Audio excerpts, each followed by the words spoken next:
നമസ്കാരം, ഉച്ചവാർത്തയിലേക്ക് സ്വാഗതം. ആദ്യം നോക്കാം പ്രധാന വാർത്തകൾ.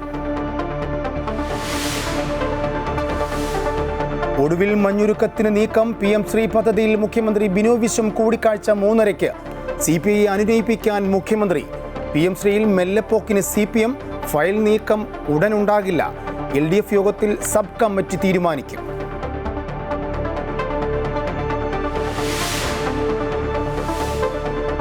രാജ്യവ്യാപക SIRന്റെ ആദ്യ ഷെഡ്യൂൾ ഇന്നറിയാം. തെരഞ്ഞെടുപ്പ് കമ്മീഷന്റെ വാർത്താ സമ്മേളനം വൈകിട്ട് 4:15. ആകാംക്ഷയിൽ കേരളം ഉൾപ്പെടെ തെരഞ്ഞെടുപ്പ് നടക്കുന്ന സംസ്ഥാനങ്ങൾ.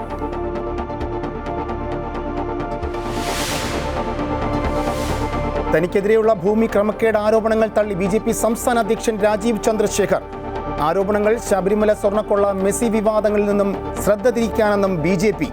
മെസ്സിയുടെ പേരിലെ കല്ലൂർ രാജ്യാന്തര സ്റ്റേഡിയത്തിലെ നിർമ്മാണ പ്രവർത്തനങ്ങൾ ബിസിനസ് ഡീലെന്ന് ഹൈബി ഈഡൻ MP. നിർമ്മാണ പ്രവർത്തനങ്ങൾ TCDയെ വ്യക്തത വരുത്തണം. സ്പോൺസർക്ക് സ്റ്റേഡിയത്തിലെ എന്തെങ്കിലും വിധത്തിലുള്ള അധികാരമുണ്ടോ എന്നും ചോദ്യം.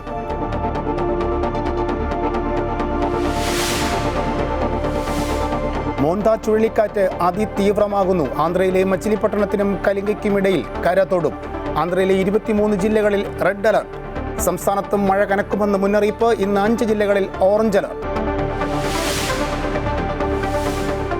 സംസ്ഥാന സ്കൂൾ കായികമേളയുടെ 5ാം ദിനം. സ്വർണ്ണക്കപ്പിനായി ഇഞ്ചോടിഞ്ച് പോരാട്ടം. ഇന്ന് 9 ഫൈനലുകൾ. മത്സരം ജമ്പ് ഇനങ്ങളിലും ത്രോ ഇനങ്ങളിലും. അത്ലറ്റിക്സ് മത്സരങ്ങളിൽ പാലക്കാടിനെ പിന്തള്ളി മലപ്പുറം 1ാം സ്ഥാനത്ത്.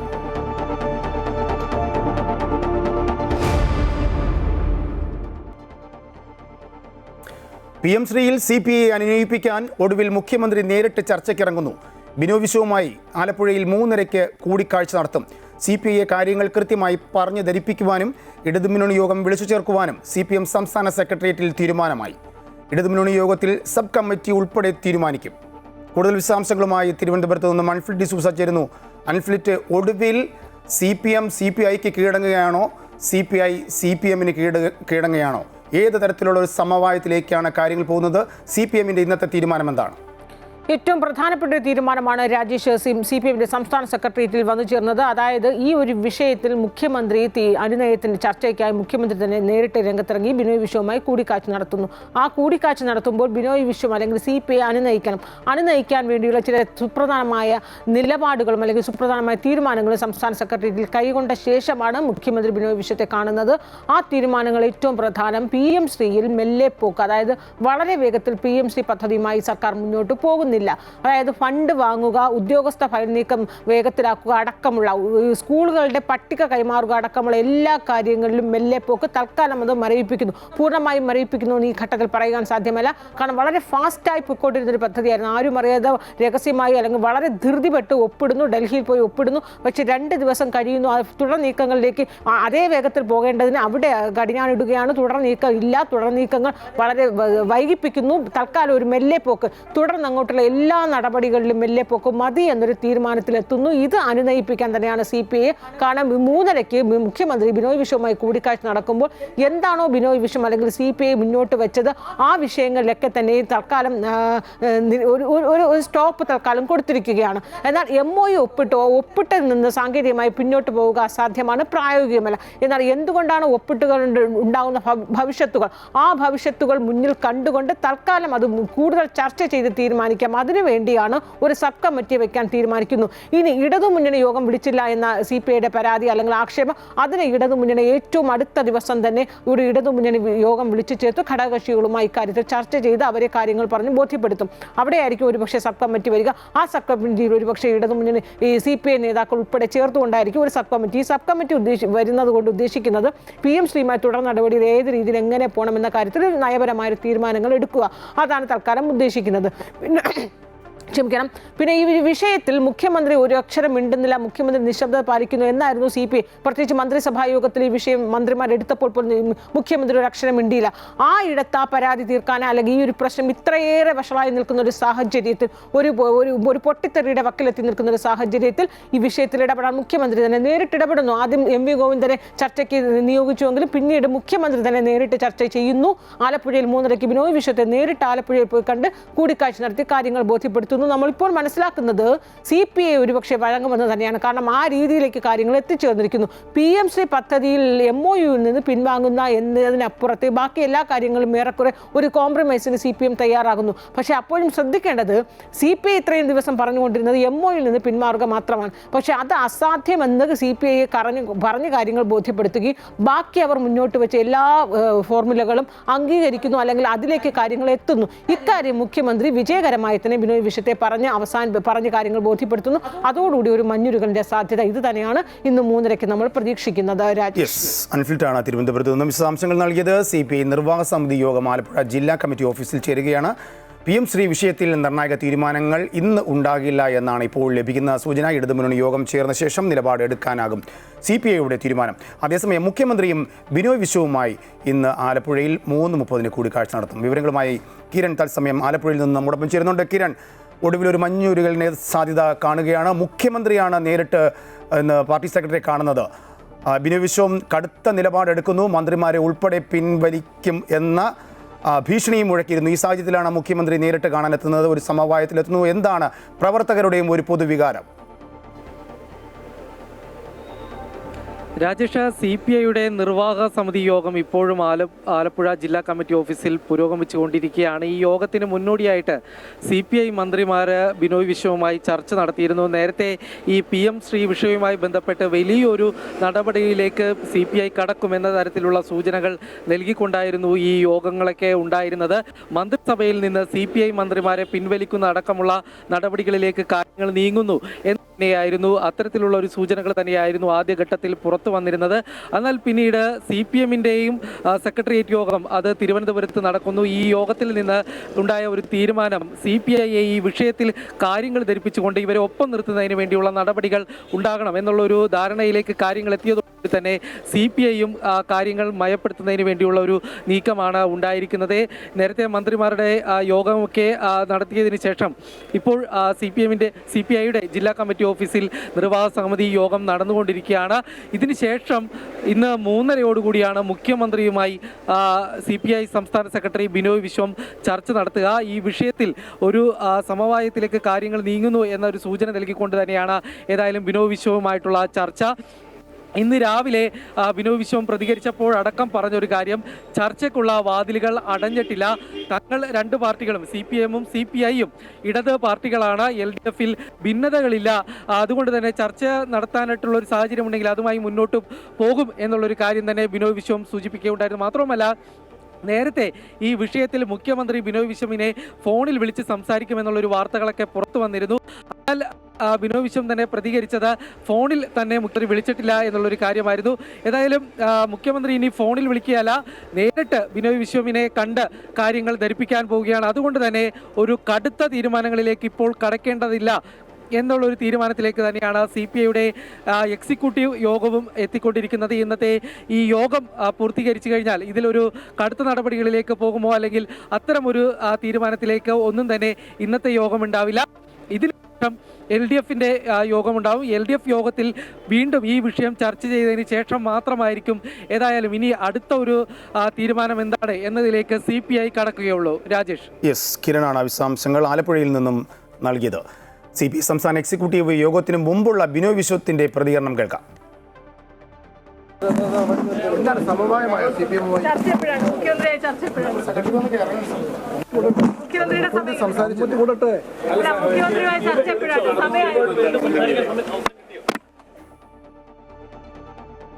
CPMഉം CPIയും തമ്മിൽ എന്തെങ്കിലും തർക്ക വിഷയമുണ്ടെങ്കിൽ അത് ചർച്ച ചെയ്ത് പരിഹരിക്കാൻ കഴിവുള്ള സംസ്ഥാന നേതാക്കളാണ് ഇരു പാർട്ടിയിലും ഉള്ളതെന്ന് CPM നേതാവ് P ജയരാജൻ. പ്രശ്നം പരിഹരിക്കപ്പെടുക തന്നെ ചെയ്യുമെന്നും ഇത് സംബന്ധിച്ച് കൂടുതൽ പ്രതികരണങ്ങൾ നടത്താൻ ആഗ്രഹിക്കുന്നില്ല എന്നും P ജയരാജൻ പ്രതികരിച്ചു. CPMഉം CPIയും തമ്മിലുള്ള എന്തെങ്കിലും തർക്ക വിഷയമുണ്ടെങ്കിൽ അത് ചർച്ച ചെയ്ത് പരിഹരിക്കാനുള്ള നല്ല രാഷ്ട്രീയമായിട്ടുള്ള ഇച്ഛാശക്തിയുള്ള നേതൃത്വമാണ് കേരളത്തിലുള്ളത്. അപ്പോൾ അതുകൊണ്ട് ഈ വിഷയം സംബന്ധിച്ച് രണ്ട് നേതൃത്വങ്ങളും ചർച്ച ചെയ്ത് പ്രശ്നം പരിഹരിക്കും. ഇത് സംബന്ധിച്ച് മറ്റ് വിഷയങ്ങളെപ്പറ്റിയൊന്നും ഞാൻ അഭിപ്രായം പറയാൻ ഉദ്ദേശിക്കുന്നില്ല. PM ശ്രീ വിഷയത്തിൽ തെറ്റിദ്ധരുത്താൻ സർക്കാർ തയ്യാറാകുമ്പോൾ അതിനെ അഭിനന്ദിക്കുകയാണ് വേണ്ടതെന്ന് BJP സംസ്ഥാന ജനറൽ സെക്രട്ടറി MT രമേശ്. ഒരു പരിഷ്കാരത്തിന് വേണ്ടി അനുവദിച്ച പണം കൈപ്പറ്റിയില്ല എങ്കിൽ അത് നഷ്ടമാകും. ഇത് വിദ്യാർത്ഥി കേന്ദ്രീകൃതമായ ഒരു വിദ്യാഭ്യാസ നയമാണെന്നും MD രമേശ് കോഴിക്കോട് പ്രതികരിച്ചു. ഒരു തെറ്റ് തിരുത്താൻ ഗവൺമെൻറ് തയ്യാറാവുമ്പോൾ സർക്കാരിനെ അഭിനന്ദിക്കുന്നതിന് എന്താ കുഴപ്പം? സർക്കാർ നേരത്തെ തന്നെ, കാരണം ഒരു വർഷമാണ് നഷ്ടപ്പെട്ടത്. ഒരു പർട്ടിക്കുലർ കാലഘട്ടത്തിലേക്ക് ഒരു പരിഷ്കാരത്തിന് വേണ്ടി ഒരു ഗവൺമെൻറ് പണം അനുവദിച്ചാൽ ആ കാലയളവിൽ അത് നടപ്പിലാക്കിയില്ല, ആ പണം ലാപ്സായി പോകും. കഴിഞ്ഞ ആത്യന്തികമായ നഷ്ടം വിദ്യാർത്ഥികൾക്കാണ്. ഒരു വർഷം മുമ്പേ എടുക്കേണ്ട തീരുമാനമായിരുന്നു. കുറച്ച് വൈകിട്ടാണെങ്കിലും ആ തീരുമാനത്തിലേക്ക് സംസ്ഥാന സർക്കാർ വന്നത് നല്ല കാര്യമാണ്. അതിൻ്റെ പ്രയോജനം കേരളത്തിലെ ആയിരക്കണക്കിന് വിദ്യാർത്ഥികൾക്കാണ്. അതുകൊണ്ടാണ് ഞങ്ങൾ ഗവൺമെൻറ് എടുക്കുന്ന നിലപാടിനെ അഭിനന്ദിക്കാൻ തയ്യാറാകുന്നത്. അങ്ങനെ ഒരു പാർട്ടി ഉണ്ട് എന്ന് ആൾക്കാർക്ക് ബോധ്യപ്പെടാൻ വേണ്ടിയിട്ടായിരിക്കും. എന്നാണിപ്പോൾ EP ജയരാജൻ തന്നെ പറഞ്ഞിട്ടുള്ളത് അങ്ങനെയാണല്ലോ. ഇങ്ങനൊരു പാർട്ടി ഉണ്ടെന്ന് കേരളത്തിലെ ആൾക്കാർക്ക് ബോധ്യപ്പെടാൻ ഇങ്ങനെയൊക്കെ പറയണത് അതുകൊണ്ടായിരിക്കും. അത് അവരുടെ കാര്യമാണ്.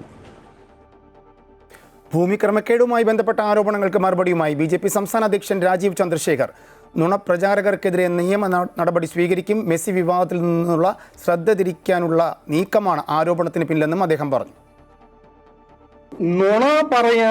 നുണ പറഞ്ഞ് രാഷ്ട്രീയം ചെയ്യാനും ഇവിടെ രാഷ്ട്രീയക്കാരുമുണ്ട്. ഇന്നലെ മുതൽ എനിക്ക് മനസ്സിലായത് ചില ക്രിമിനൽ എലിമെന്റ്സും മാധ്യമ മേഖലയിൽ കയറിയിട്ടുണ്ട്. അതിനെക്കുറിച്ച് ഞങ്ങൾ ചെയ്യേണ്ട കാര്യങ്ങളൊന്നും ഞങ്ങൾ ചെയ്യും, അത്രേ ഉള്ളൂ. ഞാൻ പറഞ്ഞില്ലേ, ഈ സ്കാമിൽ പെടുന്ന എല്ലാവരും അത് മാധ്യമമാണോ രാഷ്ട്രീയക്കാരാണോ രാഷ്ട്രീയക്കാരുടെ മൗത്ത് പീസാണോ, അവർക്ക് എല്ലാവർക്കും ഒരു ആദ്യത്തെ റെസ്പോൺസ് പറഞ്ഞാൽ ശ്രദ്ധ തിരിക്കാൻ അങ്ങോട്ട് എന്തെങ്കിലും പറയാം. ഇതൊരു പുതിയ തന്ത്രമൊന്നുമല്ല. ഭൂമി കുംഭകോണവുമായി ബന്ധപ്പെട്ട് BJP സംസ്ഥാന അധ്യക്ഷൻ രാജീവ് ചന്ദ്രശേഖറിനെതിരെ ഉയർന്നത് ചീറ്റിപ്പോയ പരാതിയാണെന്ന് BJP സംസ്ഥാന general secretary MT Ramesh Kozhikode പറഞ്ഞു. ഇതിൽ ദുരൂഹതയുണ്ട്. BPL കമ്പനി തന്നെ ഇക്കാര്യം വ്യക്തമാക്കിയതാണ്. 2003 തള്ളിക്കളഞ്ഞ കേസാണിതെന്നും അദ്ദേഹം കൂട്ടിച്ചേർത്തു. രാജീവ് ചന്ദ്രശേഖരനെതിരായിട്ട് വന്നിട്ടുള്ള ഈ പുതിയ വാർത്ത അതൊരു ചീറ്റിപ്പോയിട്ടുള്ള ഗൂഢാലോചനയാണ്. ഇന്നലെ BPL കമ്പനി ഇത് സംബന്ധിച്ച് വ്യക്തമായിട്ടുള്ള വിശദീകരണം നൽകിയിട്ടുണ്ട്. ആ വിശദീകരണത്തിൽ ഈ ഭൂമി കർണാടക സർക്കാർ ഈ കമ്പനിക്ക് ഭൂമി അനുവദിക്കുന്ന ഘട്ടത്തിലോ ഈ ഘട്ടത്തിലോ BPL കമ്പനിയുമായിട്ട് രാജീവ് ചന്ദ്രശേഖരന് ഒരു തരത്തിലുള്ള ബന്ധവുമില്ല എന്ന് BPL കമ്പനി തന്നെ പറഞ്ഞിട്ടുണ്ട്. മെസ്സിയുടെ പേരിൽ കല്ലൂർ രാജ്യാന്തര സ്റ്റേഡിയത്തിലെ നിർമ്മാണ പ്രവർത്തനങ്ങൾ ബിസിനസ് ഡീലെന്ന് ഹൈബി ഈഡൻ MP. നിർമ്മാണ പ്രവർത്തനങ്ങളിൽ വ്യക്തത വരുത്തണമെന്നാവശ്യപ്പെട്ട് ഹൈബി ഈഡൻ GCDA ചെയർമാനെ കത്ത് നൽകി. GCDA ഏതെങ്കിലും സ്പോൺസർ കമ്പനിയുമായി കരാറിൽ ഏർപ്പെട്ടിട്ടുണ്ടോ, സ്റ്റേഡിയം പരിസരത്തെ മരങ്ങൾ മുറിച്ചു മാറ്റിയതിൽ ചട്ടങ്ങൾ പാലിച്ചിട്ടുണ്ടോ തുടങ്ങിയ ചോദ്യങ്ങളാണ് ഹൈബി ഈഡൻ ചോദിക്കുന്നത്. സ്പോൺസർക്ക് സ്റ്റേഡിയത്തിൽ ഏതെങ്കിലും വിധത്തിലുള്ള അധികാരമുണ്ടോ, മാച്ച് കഴിഞ്ഞാലും സ്റ്റേഡിയത്തിൽ സ്പോൺസറുടെ റോൾ എന്താണ് തുടങ്ങിയ വിശദാംശങ്ങളും MP കത്തിലൂടെ ആവശ്യപ്പെട്ടു. ഇക്കാര്യങ്ങൾ വിശദീകരിക്കാൻ GCDAയ്ക്ക് മേൽ സമ്മർദ്ദം ഏറുകയാണ്. അംശങ്ങൾ അറിയാൻ കായിക കേരളത്തിന് വലിയ താല്പര്യമുണ്ട്. ഇത് പറയാനുള്ള കാരണം, ഒരു ഷെയ്ഡി ഡീൽ ഈ മെസ്സിയുടെ വരവുമായി ബന്ധപ്പെട്ട് നടന്നിട്ടുണ്ടോ എന്ന് ഞങ്ങൾ സംശയിക്കുകയാണ്. മെസ്സി വരുന്നു എന്ന് പറഞ്ഞ് കുറേ നാളായി ചർച്ച നടക്കുന്നു. എല്ലാ ആളുകളും അതിന് അനുകൂലമായിരുന്നു. രാഷ്ട്രീയ വ്യത്യാസമില്ലാതെ എല്ലാവരും മെസ്സിയുടെ വരവിനെ കാത്ത് ആകാംക്ഷയോടുകൂടി നിൽക്കുകയാണ്. അത് ഇന്ന് വരും നാളെ വരും എന്നുള്ള പ്രതീക്ഷയിലാണ് ഞങ്ങൾ എല്ലാവരും നിന്നത്. പക്ഷേ ഒടുവിൽ മെസ്സി വരുന്നില്ല എന്നുള്ള വാർത്തയും പുറത്തു വരുന്നു. മെസ്സി വിഷയത്തിൽ അന്വേഷണം വേണമെന്ന് BJP സംസ്ഥാന ജനറൽ സെക്രട്ടറി MT രമേശ്. സർക്കാരിന് മെസ്സി വിഷയത്തിലുള്ള താല്പര്യം എന്താണെന്നാണ് അറിയേണ്ടതെന്നും MT രമേശ് കോഴിക്കോട് പറഞ്ഞു. ആളുകളെ കബളിപ്പിക്കുന്നത് സംബന്ധിച്ച് അന്വേഷണം നടത്തേണ്ടതായിട്ടുണ്ട്. ഈ എന്തെങ്കിലും തരത്തിൽ ചർച്ചകൾ നടന്നിട്ടാണോ ഇവരിതെല്ലാം പറയുന്നത്? ഇടയ്ക്ക് മെസ്സി വരുമെന്ന് പറയുക, ഇടയ്ക്ക് വരില്ല എന്ന് പറയുക. അപ്പോൾ ഇതിനെ സംബന്ധിച്ച് ജനങ്ങൾക്ക് സംശയമുണ്ട്. ആ സംശയം ദൂരീകരിക്കാൻ ആവശ്യമായിട്ടുള്ള അന്വേഷണം നടത്തണം എന്നുള്ളതാണ് BJPയുടെ ആവശ്യം. രാജ്യവ്യാപക SIRന്റെ ഷെഡ്യൂൾ ഇന്ന് പുറത്തുവിടും. വൈകിട്ട് 4:15 ഡൽഹിയിൽ തെരഞ്ഞെടുപ്പ് കമ്മീഷൻ വാർത്താ സമ്മേളനം നടത്തും. അതേസമയം ത്രിതല പഞ്ചായത്ത് തെരഞ്ഞെടുപ്പ് പരിഗണിച്ച് SIR നീട്ടണമെന്ന ആവശ്യം കേരളം ഉൾപ്പെടെയുള്ള ചില സംസ്ഥാനങ്ങൾ ഉന്നയിച്ചിട്ടുണ്ട്. എന്നാൽ ഈ ആവശ്യം പരിഗണിച്ചേക്കില്ല എന്ന സൂചനയാണ് ഇപ്പോൾ പുറത്തുവരുന്നത്. രാജ്യത്ത് SIR നടപ്പാക്കുന്നതിനുള്ള സംസ്ഥാനങ്ങളുടെയും കേന്ദ്രഭരണ പ്രദേശങ്ങളുടെയും ഷെഡ്യൂൾ പൂർത്തിയായി. കഴിഞ്ഞ ദിവസങ്ങളിൽ ഡൽഹിയിൽ നടന്ന 2 ദിവസത്തെ ചീഫ് ഇലക്ടറൽ ഓഫീസർമാരുടെ സമ്മേളനത്തിൽ ബീഹാർ മാതൃകയിൽ 3 മാസത്തിനുള്ളിൽ നടപടികൾ പൂർത്തിയാക്കാനാണ് നീക്കം. അതേസമയം തീവ്ര വോട്ടർ പട്ടിക പരിഷ്കരണത്തിൽ ആധാർ തിരിച്ചറിയൽ രേഖ മാത്രമായാണ് പരിഗണിക്കുക. പൗരത്വം തെളിയിക്കാൻ തെരഞ്ഞെടുപ്പ് കമ്മീഷൻ നിർദ്ദേശിക്കുന്ന മറ്റ് 11 രേഖകളിൽ ഏതെങ്കിലും ഒന്ന് ഹാജരാക്കേണ്ടി വരും. നിയമസഭാ തെരഞ്ഞെടുപ്പ് ഉടൻ നടക്കാനിരിക്കുന്ന സംസ്ഥാനങ്ങളിലാകും ആദ്യഘട്ടത്തിൽ SIR നടപ്പാക്കുകയെന്നാണ് സൂചന. തമിഴ്നാട്, പുതുച്ചേരി, പശ്ചിമബംഗാൾ, അസം തുടങ്ങി 10 സംസ്ഥാനങ്ങൾ ആദ്യഘട്ട SIRൽ ഉൾപ്പെട്ടേക്കാമെന്നാണ് റിപ്പോർട്ട്. അതേസമയം കേരളം പോലെ തദ്ദേശഭരണ സ്ഥാപനങ്ങളിലേക്ക് തെരഞ്ഞെടുപ്പ് നടക്കുന്ന സംസ്ഥാനങ്ങളെ ഒഴിച്ചു നിർത്തിയാകും ആദ്യഘട്ട SIRന്റെ തീയതി പ്രഖ്യാപിക്കുകയെന്ന് കമ്മീഷൻ സൂചന നൽകിയിരുന്നു. ത്രിതല പഞ്ചായത്ത് തെരഞ്ഞെടുപ്പ് പരിഗണിച്ച് കേരളത്തിൽ SIR നീട്ടണമെന്ന് സംസ്ഥാന മുഖ്യ തെരഞ്ഞെടുപ്പ് ഓഫീസർ മുഖ്യ തെരഞ്ഞെടുപ്പ് കമ്മീഷണറോട് ആവശ്യപ്പെടുകയും ചെയ്തിരുന്നു.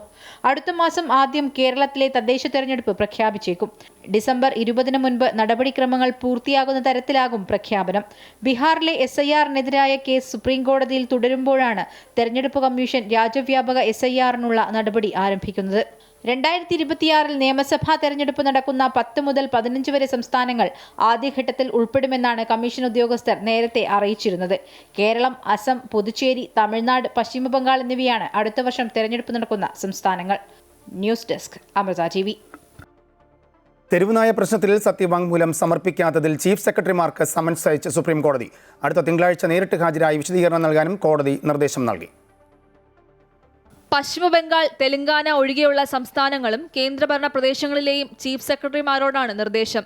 അനിമൽ ബർത്ത് കൺട്രോൾ ചട്ടങ്ങൾ നടപ്പാക്കുന്നതിൽ സംസ്ഥാനം സ്വീകരിച്ച നടപടികളെക്കുറിച്ച് സത്യവാങ്മൂലം സമർപ്പിക്കാത്ത സാഹചര്യത്തിലാണ് ചീഫ് സെക്രട്ടറിമാരെ വിളിച്ചു വരുത്തുന്നത്. Justice Vikramnath, justice Sandeep Mehta, justice NV Anjaria എന്നിവർ അടങ്ങിയ ബെഞ്ചിന്റേതാണ് നിർദ്ദേശം. തുടർച്ചയായി ഉണ്ടാകുന്ന കേസുകൾ രാജ്യത്തിന്റെ പ്രതിച്ഛായയെ വിദേശ രാജ്യങ്ങൾക്കിടയിൽ ഇകഴ്ത്തിക്കാട്ടുന്നുവെന്നും കോടതി പരാമർശം നടത്തി. News desk, Amrita TV. Justice Suryakant അടുത്ത സുപ്രീം കോടതി ചീഫ് ജസ്റ്റിസ് ആകും. നിലവിലെ chief justice BR Gavai November 23 വിരമിക്കും. ജസ്റ്റിസ് സൂര്യകാന്തിന് 2027 ഫെബ്രുവരി 9 വരെയാണ് കാലാവധി. സുപ്രീം കോടതിയിലെ ജഡ്ജിമാരിൽ നിലവിൽ സീനിയോറിറ്റിയിൽ മുന്നിലുള്ളത് ജസ്റ്റിസ് സൂര്യകാന്താണ്. ജസ്റ്റിസ് ഗവായ് വിരമിക്കും മുമ്പേ ബില്ലുകളിൽ ഒപ്പുവയ്ക്കാൻ രാഷ്ട്രപതിക്കും ഗവർണർമാർക്കും സമയപരിധി നിശ്ചയിച്ച സുപ്രീം കോടതി വിധി സംബന്ധിച്ച രാഷ്ട്രപതിയുടെ റഫറൻസിൽ വിധി പറയും. ചീഫ് ജസ്റ്റിസ് ഗവായുടെ അധ്യക്ഷതയിലുള്ള 5-അംഗ ഭരണഘടനാ ബെഞ്ച് രാഷ്ട്രപതിയുടെ റഫറൻസിൽ വാദം പൂർത്തിയാക്കി വിധി പറയാൻ നേരത്തെ മാറ്റിയിരുന്നു. മോൻതാ ചുഴലിക്കാറ്റ് അതിതീവ്രമാകുന്നു. നാളെ രാവിലെ ആന്ധ്രയിലെ മച്ചിലിപട്ടണത്തിനും കലിംഗയ്ക്കും ഇടയിൽ കരതൊടും. ആന്ധ്രയിലെ 23 ജില്ലകളിൽ തീവ്ര മഴ മുന്നറിയിപ്പുണ്ട്. പ്രകാശം, നെല്ലൂർ, വെസ്റ്റ് ഗോദാവരി, കാക്കിനട ഉൾപ്പെടെ 7 ജില്ലകളിൽ റെഡ് അലർട്ടാണ്. ഭക്ഷ്യവസ്തുക്കളും മരുന്നും ഇന്ധനവും അടക്കം അവശ്യവസ്തുക്കൾ ഉറപ്പാക്കാൻ ജനങ്ങളോട് നിർദ്ദേശിച്ചിട്ടുണ്ട്. ഒഡീഷയിലും ജാഗ്രതാ നിർദ്ദേശമുണ്ട്. ബംഗാൾ തീരത്ത് വീണ്ടും ന്യൂനമർദ്ദം രൂപപ്പെട്ടു. വരും ദിവസങ്ങളിൽ ഇത് ശക്തമാകാനാണ് സാധ്യത. മോൻതാ ചുഴലിക്കാറ്റ് ശക്തി പ്രാപിച്ചതോടെ കേരളത്തിലും മഴ കനക്കുമെന്ന് കാലാവസ്ഥാ നിരീക്ഷണ കേന്ദ്രത്തിന്റെ മുന്നറിയിപ്പ്. മണിക്കൂറിൽ 74 കിലോമീറ്റർ വരെ വേഗതയിൽ കാറ്റടിച്ചേക്കും. കോഴിക്കോട്, കണ്ണൂർ, കാസർഗോഡ് ജില്ലകളിൽ ഓറഞ്ച് അലർട്ടാണ്. ഈ ജില്ലകളിൽ രാവിലെ കനത്ത മഴയായിരുന്നു. തിരുവനന്തപുരവും കൊല്ലവും ഒഴികെയുള്ള ജില്ലകളിൽ യെല്ലോ അലർട്ട് പ്രഖ്യാപിച്ചു. ശബരിമല സ്വർണ്ണക്കൊള്ളയിൽ ഉണ്ണികൃഷ്ണൻ പോറ്റിയുടെ ചോദ്യം ചെയ്യൽ ഇന്നും തുടരുകയാണ്. തെളിവെടുപ്പിനിടയിൽ കിട്ടിയ രേഖകൾ അന്വേഷണ സംഘം പരിശോധിക്കും. പോറ്റി സ്വർണം വിറ്റ ഗോവർദ്ധനിലേക്ക് അന്വേഷണം കൂടുതൽ കേന്ദ്രീകരിക്കാനാണ് SITയുടെ നീക്കം. ശബരിമല സ്വർണ്ണക്കൊള്ളയിലെ 1-ാം പ്രതി ഉണ്ണികൃഷ്ണൻ പോറ്റിയുമായി കേരളത്തിന് പുറത്ത് നടത്തിയ തെളിവെടുപ്പ് പൂർത്തിയാക്കി അന്വേഷണ സംഘം തിരിച്ചെത്തി. ബംഗളൂരു കേന്ദ്രീകരിച്ച് ഉണ്ണികൃഷ്ണൻ പോറ്റി നടത്തിയ കോടികളുടെ റിയൽ എസ്റ്റേറ്റ് ഇടപാടിന്റെ രേഖകൾ ഉൾപ്പെടെ സുപ്രധാന തെളിവുകളുമായാണ് അന്വേഷണ സംഘം തിരിച്ചെത്തിയിരിക്കുന്നത്. ചെന്നൈയിലെ സ്മാർട്ട് ക്രിയേഷൻസിലും പരിശോധന നടത്തി തെളിവുകൾ ശേഖരിച്ചു. ബെല്ലാരിയിലെ തെളിവെടുപ്പിൽ പോറ്റിയുമായി ഗോവർദ്ധൻ നടത്തിയ പണമിടപാടുകളുടെ രേഖകളും അന്വേഷണ സംഘം പിടിച്ചെടുത്തിട്ടുണ്ട്. ഗോവർദ്ധനിലേക്ക് അന്വേഷണം കൂടുതൽ കേന്ദ്രീകരിക്കാനാണ് SITയുടെ നീക്കം. ബംഗളൂരുവിലെ പോറ്റിയുടെ വീട്ടിൽ നിന്നാണ് 176 ഗ്രാം സ്വർണ്ണാഭരണങ്ങളും നാണയങ്ങളും കസ്റ്റഡിയിലെടുത്തത്. വീണ്ടെടുത്ത സ്വർണം ശാസ്ത്രീയമായി പരിശോധിക്കും. ഒപ്പം സ്വർണത്തിന്റെ കാലപ്പഴക്കം നിർണ്ണയിക്കാനുള്ള പരിശോധനയും നടത്തും. ഗോവർദ്ധന്റെ ജ്വല്ലറിയിൽ നിന്നും കണ്ടെത്തിയ സ്വർണവും അതുപോലെ പോറ്റിയുടെ ബംഗളൂരുവിലെ ഫ്ളാറ്റിൽ നിന്നും കണ്ടെത്തിയ സ്വർണവുമാണ് പരിശോധിക്കുന്നത്. ഇതിനൊപ്പം പോറ്റിയും സ്മാർട്ട് ക്രിയേഷൻസും തമ്മിലുള്ള ഇടപാടുകളും SIT ടീം പരിശോധിക്കും. അമൃത ന്യൂസ്, തിരുവനന്തപുരം. ശബരിമല സ്വർണ്ണക്കൊള്ള വിഷയത്തിൽ ഹൈക്കോടതി നിയമിച്ച അമിക്കസ് ക്യൂറി ജസ്റ്റിസ് KT ശങ്കരന്റെ പരിശോധന ആറന്മുളയിലെ സ്ട്രോങ് റൂമിൽ ഇന്നും തുടരുന്നു. ശബരിമല ഉൾപ്പെടെ ആറന്മുള ഗ്രൂപ്പിലെ നിരവധി ക്ഷേത്രങ്ങളിൽ വഴിപാടായി ലഭിച്ചിട്ടുള്ള അമൂല്യമായ തിരുവാഭരണങ്ങളും വിലയേറിയ പൂജാ സാമഗ്രികളും സൂക്ഷിക്കുന്നത് ആറന്മുളയിലെ സ്ട്രോങ് റൂമിലാണ്. തിരുവിതാംകൂർ മഹാരാജാവായിരുന്ന ശ്രീ ചിത്തിര തിരുനാൾ ബാലരാമവർമ്മ ശബരിമലയിൽ സമർപ്പിച്ച 450 പവൻ തൂക്കം വരുന്നതും രത്നങ്ങൾ പതിച്ച തങ്കേങ്കി അടക്കം ഇവിടെയാണ് സൂക്ഷിക്കുന്നത്. ഇവയുടെ വിവരങ്ങൾ കൃത്യമായി ശേഖരിച്ച് മാസ്റ്റർ രജിസ്റ്റർ എന്നിവയുമായി ഒത്തുനോക്കി റിപ്പോർട്ട് തയ്യാറാക്കി ഹൈക്കോടതിയിൽ സമർപ്പിക്കാനാണ് ജസ്റ്റിസ് KT ശങ്കരൻ ശ്രമിക്കുന്നത്. ഹൈക്കോടതി നിയോഗിച്ച ശബരിമല സ്പെഷ്യൽ കമ്മീഷണറും തിരുവാഭരണം കമ്മീഷണറും ഉൾപ്പെടെ ജസ്റ്റിസ് KT ശങ്കരൻ്റെ ഒപ്പമുണ്ട്. തമിഴക വെട്രിക്കഴകം നേതാവായ നടൻ വിജയ് കരൂർ ദുരന്തത്തിൽ മരിച്ച 41 പേരുടെ കുടുംബാംഗങ്ങളുമായി കൂടിക്കാഴ്ച നടത്തുന്നു. ഓരോ കുടുംബത്തെയും വിജയ് നേരിൽ കണ്ടാണ് സംസാരിക്കുന്നത്. മഹാബലിപുരത്താണ് കൂടിക്കാഴ്ച. മരിച്ചവരുടെ ബന്ധുക്കളെ TVK നേതാക്കളുടെ നേതൃത്വത്തിൽ സ്വകാര്യ ബസ്സുകളിലാണ് ഇവിടേക്ക് എത്തിച്ചത്. CBI അന്വേഷണം നടക്കുന്ന സാഹചര്യത്തിൽ അപകടം നടന്ന് 1 മാസത്തിന് ശേഷമാണ് വിജയ് ദുരന്തബാധിതരെ സന്ദർശിക്കുന്നത്.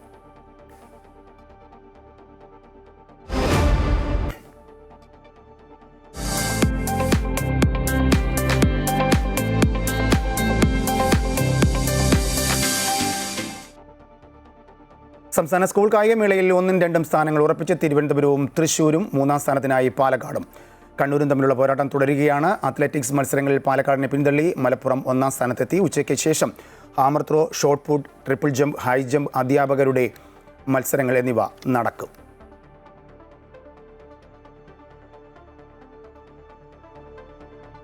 വൈകുന്നേരം 3 മണിക്ക് സ്വർണ്ണക്കപ്പം വഹിച്ചുള്ള ഘോഷയാത്ര കിഴക്കേക്കോട്ടയിൽ നിന്നും ആരംഭിക്കും. നാളെയാണ് സംസ്ഥാന കായിക മേളയുടെ സമാപനം.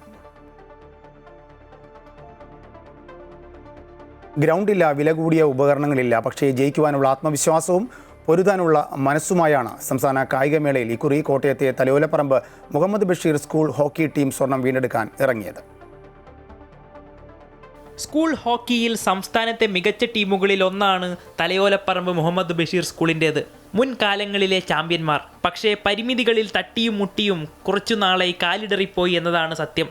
പഴയ പ്രതാപം വീണ്ടെടുക്കാമെന്ന പ്രതീക്ഷയിലാണ് ടീം ഇത്തവണ തിരുവനന്തപുരത്തേക്ക് വണ്ടി കയറിയത്. ഹോക്കിയിൽ, ഫുട്ബോളിൽ കുഴപ്പമില്ല. ഹോക്കിയിൽ ഒരു പ്രശ്നം എന്നാന്ന് വെച്ച് കഴിഞ്ഞാൽ കുട്ടികളെല്ലാം 45,000 രൂപയുടെ സ്റ്റിക്കാണ് ഉപയോഗിക്കുന്നത്. ഞങ്ങളുടെ കുട്ടികൾ പാവപ്പെട്ട കുട്ടികളായതുകൊണ്ട് 600-700 രൂപയുടെ സ്റ്റിക്കുകളാണ് ഉപയോഗിക്കുന്നത്. അപ്പോൾ ഞങ്ങൾക്ക് അടുത്ത വർഷമെങ്കിലും നല്ലൊരു സ്പോൺസർഷിപ്പ് കിട്ടുവാണെങ്കിൽ നമുക്ക് മുന്നേറാൻ പറ്റും. ഞാൻ തന്നെ സായിലെ സ്പോർട്സ് അതോറിറ്റി ഓഫ് ഇന്ത്യയുടെ മുൻ കോച്ചായിരുന്നു. അപ്പോൾ എനിക്കറിയാം അവിടെ കിട്ടുന്ന ഫെസിലിറ്റീസ്. അങ്ങനെ നമുക്ക് സ്പോൺസർഷിപ്പ് കിട്ടിയാൽ മാത്രമേ ഇനി മുന്നേറാൻ പറ്റുള്ളൂ. ഒരു കാലത്ത് ഇന്ത്യയിലെ ഏറ്റവും നല്ല ഫുട്ബോൾ ടീമുകളിലൊന്നായിരുന്നു. അതുപോലെ ഹോക്കിയിൽ കേരളത്തിലെ ഏറ്റവും നല്ല ടീമുകളിലൊന്നായിരുന്നു നമ്മൾ. ഇനിയും അതുപോലെ തന്നെ നമുക്ക് ഒന്ന് ഡെവലപ്പ് ചെയ്യണമെന്ന് ആഗ്രഹമുണ്ട്. ഏറെ പ്രയാസങ്ങൾ പറയാനുണ്ട് ടീമിന്. പരിശീലനം നടത്താൻ കോട്ടയത്ത് സൗകര്യമുള്ള മൈതാനം ഇല്ലാത്തതാണ് ഏറ്റവും വലിയ ബുദ്ധിമുട്ട്. നിലവിൽ എറണാകുളം നാമക്കുഴിയിലെ ഗ്രൗണ്ടിലാണ് ഇവരുടെ പരിശീലനം. മറ്റു ടീമുകൾ വിലയേറിയ ഹോക്കി സ്റ്റിക്കുകളും ഗിയറുകളുമായി ഇറങ്ങുമ്പോൾ ഈ കുട്ടിത്താരങ്ങളുടെ പക്കലുള്ളത് ജയിക്കാനുള്ള ആത്മവിശ്വാസവും പോരാട്ടവീര്യവും മാത്രം. അതുമാത്രം മതിയാവില്ലല്ലോ കളി ജയിക്കാൻ. ഈ താരങ്ങൾക്ക് ആവശ്യം നമ്മുടെ കയ്യടികൾ മാത്രമല്ല, ഒരു സ്പോൺസറുടെ കൈത്താങ് കൂടിയാണ്. സംസ്ഥാന സ്കൂൾ കായികമേള നേട്ടങ്ങളുടെ കഥ മാത്രമല്ല പറയുന്നത്. അടിസ്ഥാന സൗകര്യങ്ങൾ പോലും ഇല്ലാതെ പോരാട്ടത്തിന് ഇറങ്ങേണ്ടി വരുന്ന വിദ്യാർത്ഥികളുടെ കഷ്ടപ്പാടിന്റെ കഥകൾ കൂടിയാണ്. സലീലിനൊപ്പം അലോക് നാഥ്, അമൃത ന്യൂസ്, തിരുവനന്തപുരം. ഉത്തര കേരളം വീണ്ടും ഒരു തെയ്യക്കാലത്തിൻ്റെ ചിലമ്പൊലികളിലേക്ക്. ചെണ്ടമേളവും തോറ്റംപാട്ടും ഗ്രാമതിരുമുറ്റങ്ങളെ ഭക്തി നിർഭരമാക്കും. തുലാം 10 കാവുകൾ ഉണരുകയായി.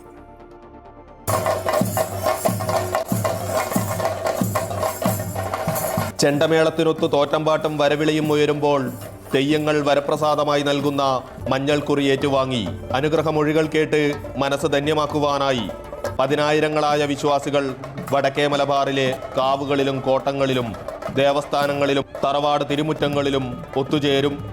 കുലദേവതമാരായ തെയ്യങ്ങൾക്ക് മുന്നിൽ ദർശനം തേടുന്ന കളിയാട്ടക്കാലത്തിലേക്ക് വടക്കേ മലബാറിലെ തിരുമുറ്റങ്ങൾ ചിലമ്പിട്ടുണരുകയായി. തുലാപ്പത്തിന് കാവുകളിലും ദേവസ്ഥാനങ്ങളിലും കാലിച്ചാനൂട്ടും പുത്തരിയും നടക്കുന്നതോടെയാണ് അനുഷ്ഠാന വിശുദ്ധിയോടെ തെയ്യക്കാലം തുടങ്ങുന്നത്.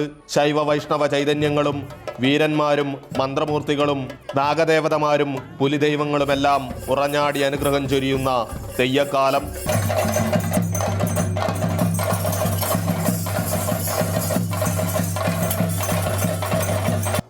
അണിയലങ്ങൾ ഒരുക്കി കോലധാരികൾ ഒരുങ്ങിക്കഴിഞ്ഞു. പഴയതിൽ നിന്ന് ഒരു 10-50 കൊല്ലത്തിൽ അപ്പുറം ഉണ്ടായിരുന്നതിന് ഒരുപാട് മാറ്റങ്ങൾ ഈ തെയ്യരംഗത്ത് ഉണ്ടായിട്ടുണ്ട് എന്നതിലാണ് എൻ്റെ അനുഭവം കൊണ്ട് പറയാനുള്ളത്. അണിയലങ്ങളെ ഒരുക്കലെല്ലാം അന്തിമോട്ടത്തിലെത്തിയ അണിയലൊരുക്കൾ ഇപ്പോൾ ഒരു ഏതായാലും 4 ദിവസം ഇല്ലു. അത്ര വരെ കുഴഞ്ഞിരുന്നിട്ട് എടുക്കണം, എന്നാലേ തീരും. പിന്നെ ഞാൻ വളരെ ചെറുപ്പത്തിലെ അണിയനെല്ലാം സ്വന്തമായിട്ട് ഉണ്ടാക്കുന്ന. ഇപ്പം ഞാനിപ്പോൾ കിട്ടുന്ന എൻ്റെ അടുത്ത് തന്നെ ഇപ്പോൾ ഓരോരോ ഇപ്പം ഈ ചാവണ്ടി മേലെ ഒരു 3 സെറ്റ് സാധനം ഉണ്ട് വീട്ടിൽ. അതുപോലെ പരിധിവധി കിട്ടും. അപ്പം ചെറുപ്പത്തിലേ ഞാൻ അരിഞ്ഞിട്ട് പിടിക്കണം ചെയ്യുന്നത്. മഞ്ഞളും മനയോലയും ചായില്യവും കൊണ്ടുള്ള മുഖത്തെഴുത്തും ചമ്പട്ടുടയാടകളും കുരുത്തോല കൊണ്ടുള്ള അലങ്കാരങ്ങളും തെയ്യങ്ങളുടെ ദൈവിക ഭാവങ്ങളെ പൂർണ്ണതയിലെത്തിക്കുന്നു. തുലാപ്പത്തിന് തുടങ്ങുന്ന തെയ്യാട്ടം ഇടവമാസം വരെ നീളും. അമൃത ന്യൂസ്, കാസർഗോഡ്. PM ശ്രീ പദ്ധതി കേവലം സാമ്പത്തിക ഡീൽ മാത്രമല്ലെന്ന് വെൽഫെയർ പാർട്ടി ഓഫ് ഇന്ത്യ സംസ്ഥാന പ്രസിഡന്റ് റസാഖ് പാലേരി പറഞ്ഞു. ആഭ്യന്തര വകുപ്പിന് പിന്നാലെ വിദ്യാഭ്യാസ വകുപ്പിനെയും ലക്ഷ്യം വെച്ചുള്ള നീക്കത്തിന്റെ ഭാഗമാണിതെന്നും അദ്ദേഹം കോഴിക്കോട് ആരോപിച്ചു. ഇത് പരിശോധിച്ചാൽ നമുക്ക് കാണാൻ സാധിക്കുക, ഇതൊരു സാമ്പത്തിക ഡീൽ മാത്രമല്ല. അങ്ങനെയാണെങ്കിൽ എന്തിനാണ് ഇടതുപക്ഷത്തുള്ള വളരെ പ്രധാനപ്പെട്ട ഘടകകക്ഷിയായ CPIയെ അവർ തന്നെ പറയുന്നത് പോലെ ഇരുട്ടിൽ നിർത്തുന്നത്?